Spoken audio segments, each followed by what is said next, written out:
출애굽 여정에는 많은 사건들이 등장합니다. 그리고 그 사건들 속에 등장하는 인물들이 있죠.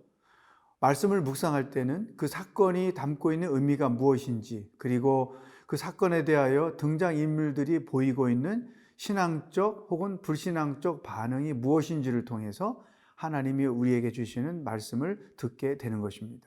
자, 출애굽 여정에서 처음 직면한 홍해바다 앞에서 이스라엘 백성들은 어떻게 반응했는지 함께 묵상해 보도록 하겠습니다. 오늘은 출애굽기 14장 1절로 14절을 묵상하겠습니다.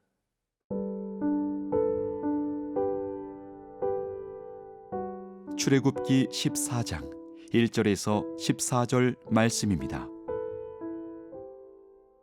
여호와께서 모세에게 말씀하여 이르시되 이스라엘 자손에게 명령하여 돌이켜 바다와 믹돌 사이에 비하히로답 곧 바알스본 맞은편 바닷가에 장막을 치게 하라. 바로가 이스라엘 자손에 대하여 말하기를 그들이 그 땅에서 멀리 떠나 광야에 갇힌 바 되었다 하리라. 내가 바로의 마음을 완악하게 한즉 바로가 그들의 뒤를 따르리니 내가 그와 그의 온 군대로 말미암아 영광을 얻어 애굽 사람들이 나를 여호와인 줄 알게 하리라 하시매 무리가 그대로 행하니라. 그 백성이 도망한 사실이 애굽 왕에게 알려지매 바로와 그의 신하들이 그 백성에 대하여 마음이 변하여 이르되 우리가 어찌 이같이 하여 이스라엘을 우리를 섬김에서 놓아 보내었는가 하고 바로가 곧 그의 병거를 갖추고 그의 백성을 데리고 갈새 선발된 병거 600대와 애굽의 모든 병거를 동원하니 지휘관들이 다 거느렸더라. 여호와께서 애굽 왕 바로의 마음을 완악하게 하셨으므로 그가 이스라엘 자손의 뒤를 따르니 이스라엘 자손이 담대히 나갔음이라. 애굽 사람들과 바로의 말들 병거들과 그 마병과 그 군대가 그들의 뒤를 따라 바알스본 맞은편 비하히롯 곁 해변 그들이 장막 친 데에 미치니라.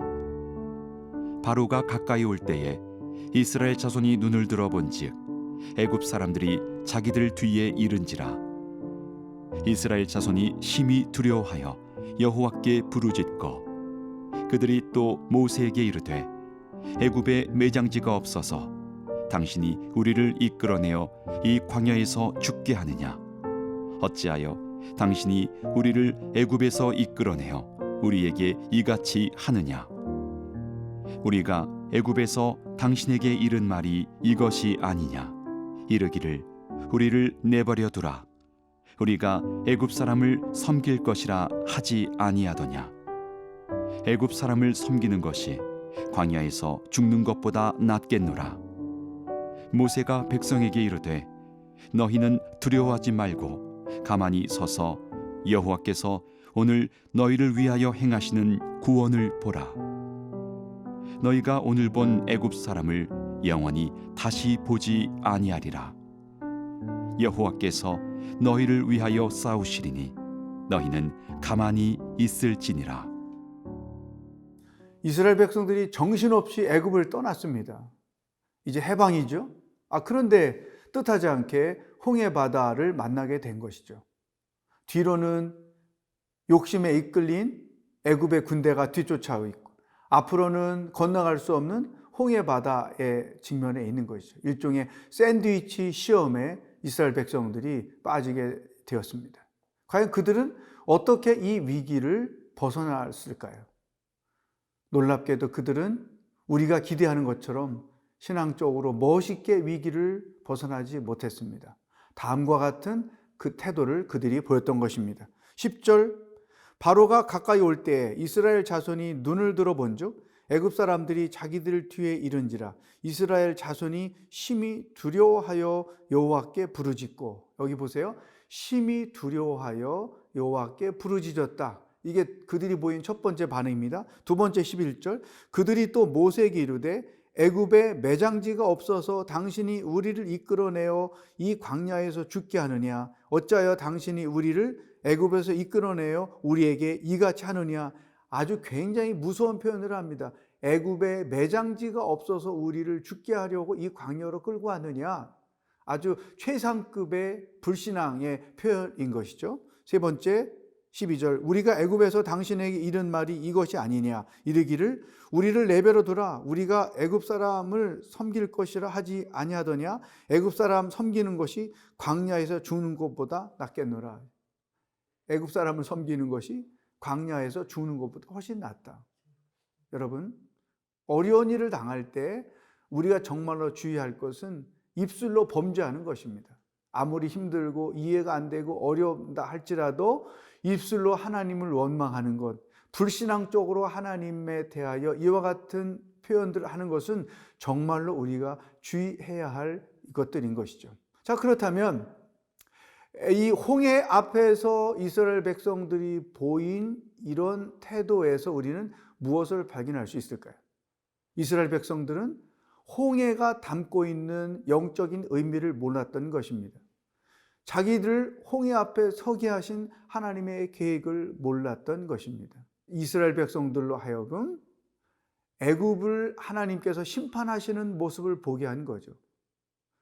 이스라엘을 쫓아왔다가 애굽이 심판을 받게 되는 모습을 통해서 하나님이 하나님 되심을 알게 하고 그들을 통하여 하나님이 영광을 받으려는 것이 그분의 근본적인 목적이었죠. 그러니까 이런 사실에 대하여 이스라엘 백성들은 무지했던 것입니다. 여러분, 우리가 신앙인으로 살면서 하나님의 계획이나 하나님의 생각을 모르고 살잖아요. 그러면 인생 여정이 얼마나 힘든지 몰라요. 사사건건 하나님께 대하여 이해할 수 없다고 항의하거나 질문을 하며 살 수밖에 없어요. 그러나 내가 직면하는 상황들에 대한 하나님의 계획이나 하나님의 의도를 알게 되면 고난은 더 이상 고난이 되지 않는 것이죠. 우리 인생 여정에서 직면하는 많은 일들을 그냥 고난으로만 받아들이면 사는 게 얼마나 힘들지 몰라요. 고난은 필수인데, 그렇다면 우리가 당하는 고난 속에 담겨있는 하나님의 선하신 뜻이 무엇인지를 찾고 그 뜻을 알게 되면 그때부터 고난은 더 이상 우리에게 고난이 되지 않는 것이죠. 오히려 구원의 통로가 된다는 사실인 것입니다. 이스라엘 사람들이 보였던 이 엄청난 불신앙의 반응을 통해서 그동안에 내가 보였던 반응이 무엇인지를 돌아보십시다. 그리고 앞으로 어떤 고난을 만나도 그 고난을 풀어갈 때 제일 먼저 우리가 할 일은 불신앙적으로 반응하지 않는 것, 그리고 내가 당한 고난이 포함하고 있는 하나님의 의도, 하나님의 계획, 영적인 의미가 무엇인지를 찾는 것이 굉장히 중요해요. 그러면 고난을 감당할 수 있는 믿음이 생기고 결국은 고난을 승리할 수 있다고 하는 것입니다. 여러분, 오늘 어떤 고난에 처해 있습니까? 그 고난이 담겨있는 하나님의 뜻이 무엇인지를 찾고 구하는 하루가 될 수 있기를 축복합니다.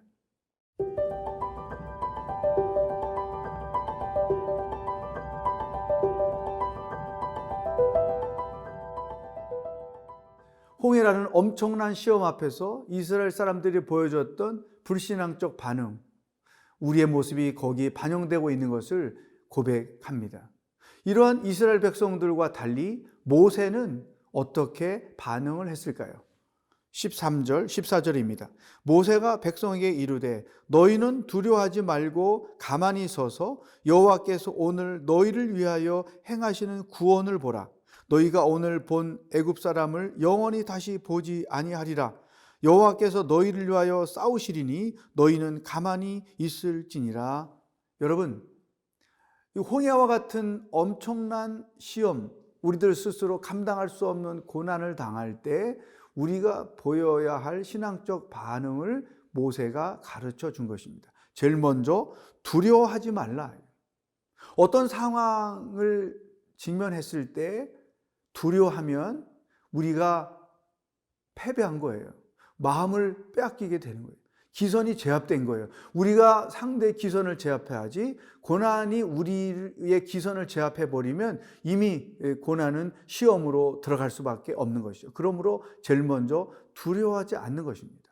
그리고 나서 두 번째, 어떤 태도를 취해야 되느냐? 하나님께서 우리를 위하여 행하실 구원을 보라. 이 내가 당하기 어려운 시험이지만 이 시험 가운데 하나님이 어떤 일을 행하시는지를 바라보는 것. 두 번째, 이것이 중요합니다. 그리고 세 번째는 여호와께서 우리를 위하여 싸우실 것이다 라고 하는 믿음의 선포를 하는 것입니다. 두려워하지 않고 하나님이 행하신 일들을 바라보고 동시에 믿음으로 선포하는 것. 이것이 홍해와 같은 큰 시험을 이기는 놀라운 방법이라는 것입니다. 그렇다면 모세는 어떻게 똑같은 상황 속에서 이러한 놀라운 행위를 했을까요? 모세는 홍해가 담고 있는 하나님의 계획이 무엇인지를 알았습니다. 홍해 바다가 포함하고 있는 영적인 의미가 무엇인지를 알았던 것이죠. 그러니까 믿음으로 반응을 했던 것입니다. 두려워하지 않았던 거예요. 하나님이 행하실 일들을 기대하며 바라봤던 거예요. 그러면서 믿음으로 담대하게 선포를 했던 것이죠. 여러분, 인생을 살면서 앞으로도 우리는 홍해 같은 시험을 얼마든지 만날 수 있습니다. 그럴 때 이스라엘 백성들처럼 불신앙적 반응을 보이며 살아서는 절대로 안 되겠죠. 모세처럼 신앙적 반응을 보이면서 살아야 됩니다.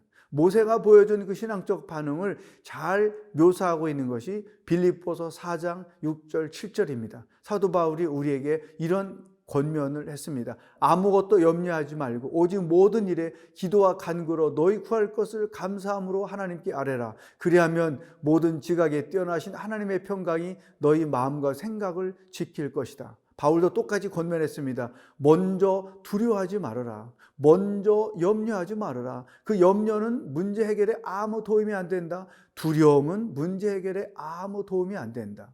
바울은 이렇게 권면합니다.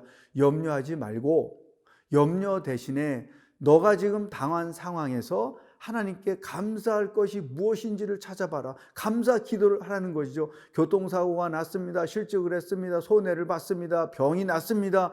그런 상황에서 먼저 염려하지 말고 오히려 하나님께 감사할 것을 찾아보아라. 그래서 감사 기도를 해봐라. 염려하지 않으면 마음을 상황에 빼앗기지 않게 되겠죠. 그러고 나서 하나님께 이 상황에서 내가 감사할 것 세 가지를 찾고 고백하는 거예요. 그리하면 하나님의 평강이 우리 마음과 생각을 지키신다. 이것이 홍해와 같은 시험을 이기는 구체적인 삶의 방법인 것이죠. 혹시 여러분 염려하고 있는 것 있습니까? 내려놓으십시오. 그리고 지금 당한 상황에서 하나님께 감사할 것 세 가지를 찾고 감사 고백을 해보십시오. 하나님의 평강이 여러분의 마음과 생각을 지킬 것입니다. 이것이 크리스찬들이 홍해와 같은 시험을 만나도 대처하는 방법이요, 승리하며 살아가는 방법인 것입니다. 오늘 하루도 성경대로 대처해서 승리하는 복된 날이 되기를 축복합니다.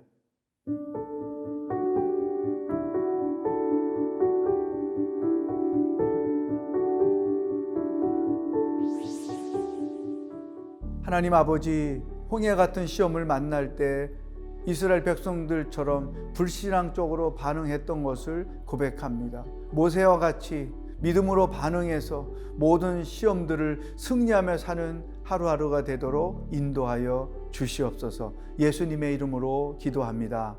아멘.